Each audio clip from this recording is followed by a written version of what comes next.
राज्य सरकार को माଳ माଳ फ्लैगशिप योजना एथिरे साधारण लोक केते उपकृत पाउछंती ताहा काहाकू जणा नाही किंबा काहा पाखरे रिपोर्ट मध्य नाही। मंत्री मानकू रिपोर्ट कार्ड मगा जाउछि किंतु योजना केते लोकंको पाखरे केते पहुंचुछि ताहार रिपोर्ट ना अधिकारी को मगा जाउछि ना विभागीय मंत्री।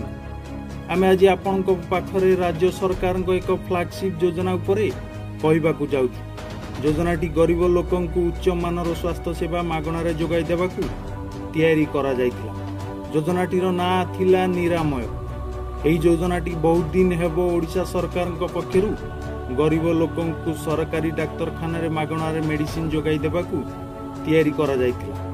योजनार लक्ष्य थिला साधारण लोक किंबा खटिकिया लोकटी को उच्च मानर स्वास्थ्य सेवा सह बिना शुल्क रे औषध जोगाई देबा।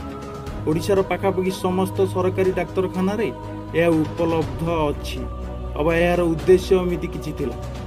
योजनाटीर परिकल्पना जेतेबेले करा जायतिला सेतेबेले यार लक्ष्य थिला कि सरकारी डाक्तरखाना मानकरे 24x7 अर्थात सप्ताहर संपूर्ण 7 दिन सबु बेले खोला रहिबो। प्रकृत रे एही योजनाटी ग्राउंड लेवल ले केते लोकंको पई कार्य करूछि से नै हमर एक टीम किछि दिन तळे ओडिशार विभिन्न सरकारी डाक्तरखाना को जाई योजना विषय रे जानिबा को चेष्टा करथिले किंतु हमर टीम ग्राउंड रे जहा देखितिला ताहा आपन को ताजुब कर दे। अनेक निरामय स्टोर 24x7 तो छाड़ंतु दिन को थरे किंबा 1 घंटा मध्य खोलु नथिला माने संपूर्ण भाबे निरामय स्टोर बंद थिला।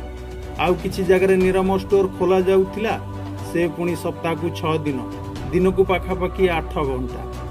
अनेक जगह रे किछि समय पई निरामय स्टोर खोला जाउथिबा बेले साधारण औषध मध्य मिलु नथिला। आउ किछि जगह रे आवश्यक स्टाफ मध्य नथिले।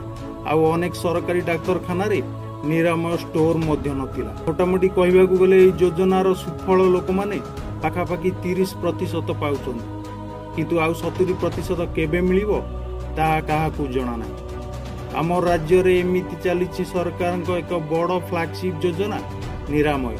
यह लोकंको पई किपरि केमिति ओ केते समय कार्य करूछि ताहार रिपोर्ट कार्ड केबे मगा जिवो ताहा देखिबाकू बाकी रहिला। Bureau report the media talk.